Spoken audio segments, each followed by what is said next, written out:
So when I wrote the book, it was because Smithy had said, right, we're going to walk the River Thames, and his cousin Seagull Si, Brighton fan, which is why he's called Si. Which is why it's called Si. Anyway, so Si basically was like, right, we're going to walk the Thames.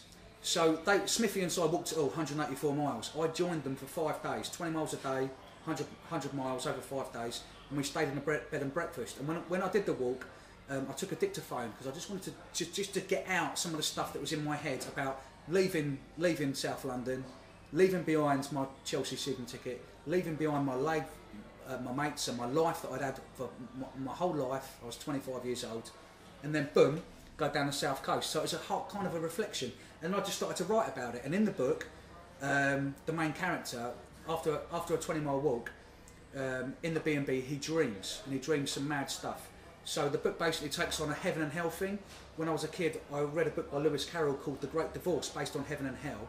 So it has a similar kind of theme where hell is based on a tube train, claustrophobia, the feeling of being trapped, prison, and all that kind of stuff. And a lot of the young people I've worked with throughout my career have unfortunately been the victims of domestic violence and sexual abuse. And so being trapped on the tube train kind of epitomises that. And then the main character gets out the tube because he's got to get out, puts the ticket through the barrier, boom, the barriers flap open, and then he's in hell. Going back to Chelsea, so obviously, you know, following the team here, there, and everywhere, home and away, especially London trips. You know, the tube train represents something, and the main character only feels safe on a tube train in real life, other than the dreams, when he's going to the football.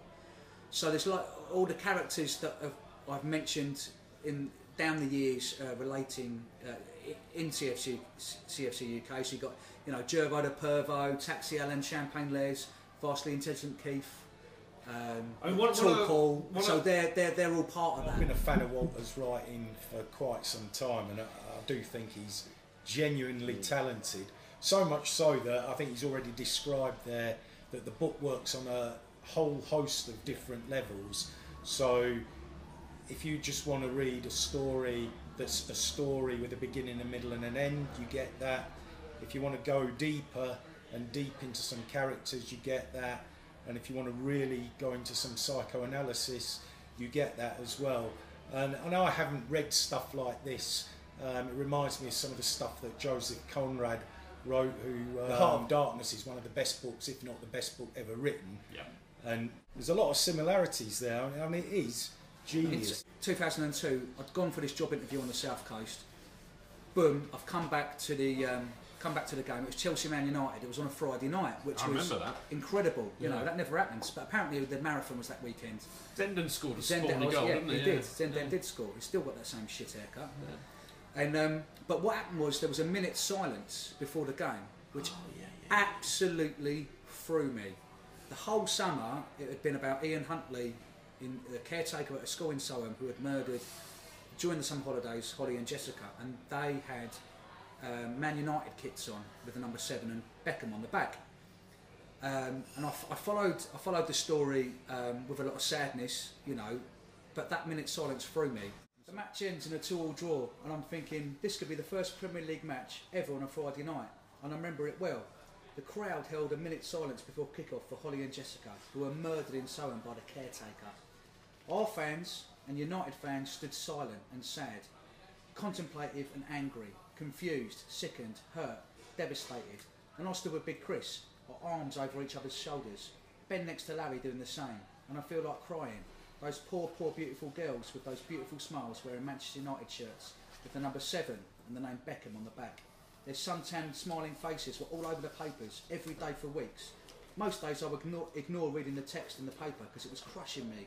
I couldn't handle reading the awful, sickening truth. I would stare at their smiles on their faces. It would melt into their red replica hits as my eyes glazed over with the tears as I sat on the train with my newspaper on my lap, praying for Soham and Holly and Jessica's families.